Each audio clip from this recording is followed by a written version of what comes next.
Hello, welcome to the first and much anticipated episode of Crazy Middle Ages. We'll be exploring European hygiene habits from the 5th to the 15th century AD.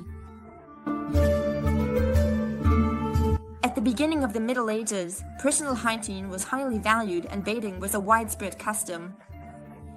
There were public baths and thermal spas that allowed people to meet and relax. The Romans had left behind the custom of bathing and the construction of latrines, which at the time were widespread more or less throughout Europe. But in the following years, the sanitary situation deteriorated disastrously. The barbarian invasions, the doctors, and the church all contributed to damaging public and private hygiene, which led to the spread of many diseases, including some serious ones like typhus and the plague epidemic of the 14th century. The fear of water. What had been an important element of cleanliness and hygiene for previous civilizations, water, now became a dangerous enemy. The fact that there is no life without water, and that it is water that causes things to rot and decay, led the scientists of the time to believe that bathing or prolonged washing, by opening the pores of the skin, would weaken it, making people more susceptible to diseases and infections. To block the pores, newborns were not supposed to be washed, but instead anointed with rose oil, bilberry oil, and wax before being swaddled.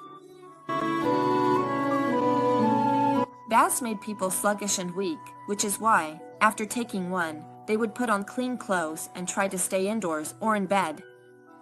The barbarian invasions had caused severe damage to the water systems, so even drinking water was a concern, since it was hard to find any that was drinkable.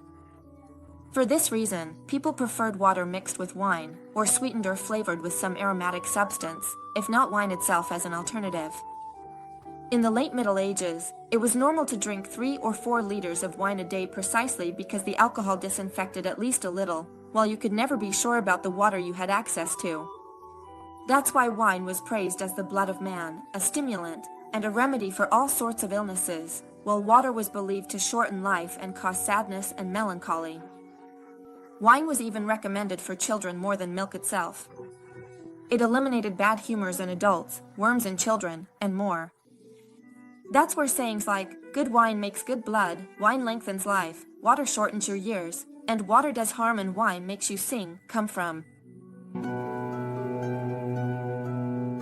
At that time, there were 2 main schools of thought regarding diseases.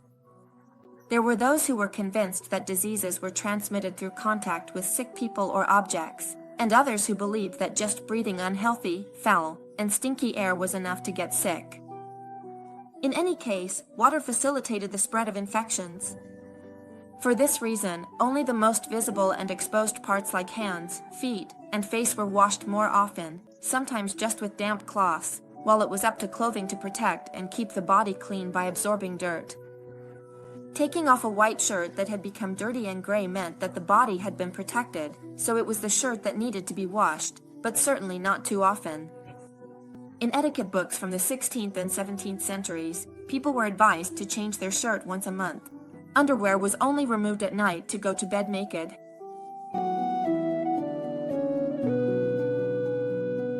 But water, in addition to being frowned upon by science, also became a moral danger for the church. It was seen as something sinful. In particular, washing one's private parts could lead to temptation, and even in the centuries that followed, among country women, the belief persisted that washing down there or touching delicate areas was sinful. The prevailing belief was that a baptized person did not need any other purification ritual. The Christian religion was concerned only with the health of the soul, not that of the body. The idea spread that the body was the enemy of the spirit. People tried to counteract the foul odors of the body and clothing by using large amounts of perfumes, including animal musk and the secretions from the perianal glands of the civet. Over time, it got to the point where there were only 2 official baths, one before marriage and one after death, both representing the beginning of a new phase. Many people got married in June, and since they had taken their annual bath in May, their scent would start to change, which is why brides would carry a bouquet of flowers to mask it. That's where the tradition of brides carrying a bouquet of flowers comes from. The decline of public bath. As if that weren't enough, with the fall of the Roman Empire, the baths were no longer used. The barbarian invasions had caused severe damage to the plumbing systems, preventing them from working properly and, in many cases, forcing them to close. The church also saw them as a pagan symbol to be eradicated and as places of corruption and lust. The use of steam baths was rediscovered by the Crusaders at the beginning of the 12th century, during their stay in Palestine, where they learned from the Arabs about the hammams that produced hot water. These spread throughout Europe under the name stuff, baths or steam rooms. In fact, at that time, instead of saying, "I'm going to take a bath," people would say, "I'm going to steam myself." Public steam baths had a short life. They declined rapidly starting from the second half of the 14th century, partly because of the terrible Black Plague of 1348. It was believed, in fact, that the disease could enter more easily through pores dilated by heat. In fact, crowded places like the steam baths could easily become sites of contagion. The Protestant Reformation and Puritanism later cast great discredit on the practice of public baths because of the reputation for promiscuity that surrounded the steam baths at the time. The baths then turned into venues for parties and banquets, enlivened by musicians and loose women, marked by a peculiar disregard for common moral laws, where people would appear naked and freely make love. Prostitution in the baths, once forbidden and occasional, became the norm until by the 15th century many baths had effectively been turned into brothels, where the spa services were practically set aside. The church did not take long to take a stand against these places of excess and sin, but it was only in the 15th century that the requirement to separate men's and women's baths was established. The private bath. Personal hygiene remained the privilege of the ruling classes, who preserved some Roman customs in their homes. The baths of the rich and those of the poor were quite different. During their travels, noblemen would bring everything needed for bathing, and there was even a servant responsible for the hot water. In the warmer months, the tub was set up outside in the garden, and in winter it was placed near a lit fireplace. The nobles had special basins, large and with multiple seats, lined with fabric or velvet, and they used flowers and fragrant herbs. Sometimes there was a sort of table placed across the basin, so that one could comfortably soak for a long time while having breakfast or working in peace. In many castles, there were rooms with heated water, usually near the kitchens, where it was common to spend time socializing while soaking in scented water.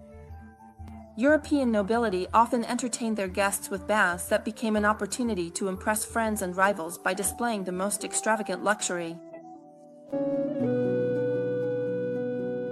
The common people's bath. In winter, ordinary people couldn't afford enough firewood to heat the water, so most of the population only bathed during the warm seasons and had to make do with simple barrels with the tops removed. Family members often used the same water. The effort required to fill the barrel by carrying water from the well meant that the bath was used by everyone only on rare occasions. The honor of the first bath went to the head of the family, then it was the turn of the other sons and men, followed by the women and children, and finally the newborns. By that point, the water was so filthy that if the little one slipped under, it became a real challenge to figure out where to put your hands to pull them out. That's where the saying, "Don't throw the baby out with the bathwater," comes from. Those who could afford a real bathtub could also afford servants to fill it multiple times, and children and infants received special care. Rather than risk losing them in dirty water, they would be washed in a smaller basin with clean water. The practice of throwing out waste, the decline of water supply systems, and the lack of technical knowledge to build new drainage and sewage systems meant that the use of chamber pots, which had already appeared in Roman times, became widespread, while public latrines gradually disappeared. People relieved themselves in front of others without shame. In the absence of sewage systems or small cesspits, the quickest way to get rid of bodily waste was simply to throw it out of the house. And in fact, at least in the cities, the streets and alleys became receptacles for feces and urine. Every morning, people would empty their chamber pots out the window, shouting, "Watch out below." That's why, in the morning, even if it wasn't raining, it wasn't unusual to see people walking around with their umbrellas open. In the next video, we'll talk about filthy cities, toilets, table manners, oral hygiene, and the age of chivalry. If you enjoyed the video, give it a like, share it, subscribe, and hit the bell to stay updated on my videos. See you in the next video. Bye.